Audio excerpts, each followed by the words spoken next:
எக்ஸாம்பிளுக்கு எடுத்துக்கோங்க, நம்ம தாத்தா பாட்டியோட லவ்வே டிஃப்ரெண்ட்டாக இருக்கும். தாத்தா ரொம்ப டாமினண்ட்டாக இருப்பார். ஆனால் பாட்டியும் அவங்களுக்கு சலிச்சவங்களாம் கிடையாது. அவங்க என்ன திட்டினாலும் வாங்கிட்டு, ஆனால் மூணாவது மனுஷங்க வரும்போது ஒரு டைம் கூட நம்ம தாத்தாவை விட்டு கொடுத்துருக்க மாட்டாங்க. அதே நம்ம அப்பா அம்மாவை எடுத்துக்கோங்க, அது ரொம்ப டிஃப்ரெண்ட்டாக இருக்கும். 2 பேரும் சண்டை கட்டிகிட்டு இருப்பாங்க. சரி, நம்ம சால்வ் பண்ணலான்னு நம்ம உள்ளே போனால் அவங்க 2 பேரும் சேர்ந்துட்டு நம்மளை தண்டச்சோறுன்னு திட்டுவாங்க. ஆனால் இது எல்லாத்துலேயும் எனக்கு ரொம்ப பிடிச்ச லவ் ஸ்டோரி, நான் கேட்டதுலேயே ரொம்ப பிடிச்ச லவ் ஸ்டோரிஸ்லாம் 90s கிட்ஸ் தாங்க. அவங்களோட லவ் ஸ்டோரி ரொம்ப டிஃப்ரெண்ட்டாக இருக்கும். இவ என்னடா 90s கிட்ஸ்க்கு சொம்பு தூக்குறாளே, அப்படி இவன் 90s கிட்ஸாக இருப்பாளோ அப்படின்லாம் யோசிச்சாதீங்க. நான் 90s கிட்ஸ் கிடையாது.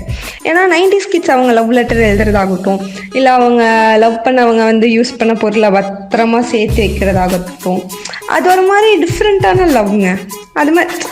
அதுதாங்க எல்லாமே எல்லா காலத்துலேயும் எப்படி ஒரு இதுக்கு தகுந்த மாதிரி காலங்கள் மாறிட்டு வருதோ, லவ்வும் அதுக்கு தகுந்த மாதிரி நம்ம எக்ஸ்பிரஸ் பண்ணுற விதமும் மாறிக்கிட்டு தான் வந்துட்டுருக்கு.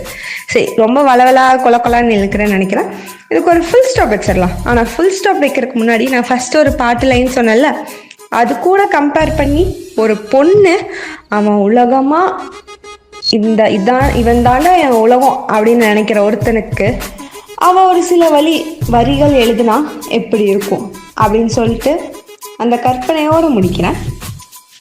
காதலர் தின வாழ்த்துக்கள் கூற மனம் ஏனோ தயங்குகிறது. காரணம் உன்மேல் காதல் இல்லை என்பதல்ல, என் காதலுக்கே நான் எப்படி காதல் வாழ்த்துக்கள் சொல்வேன் கூறு. வருடத்தில் 8 நாட்கள் மட்டும் வரும் காதலர் தினம் பெய்தல்ல எனக்கு. உன்னுடன் கைகோர்த்து கடந்து வரும் ஒவ்வொரு மணித்துளியும் கிடைக்காத பொக்கிஷங்கள் எனக்கு.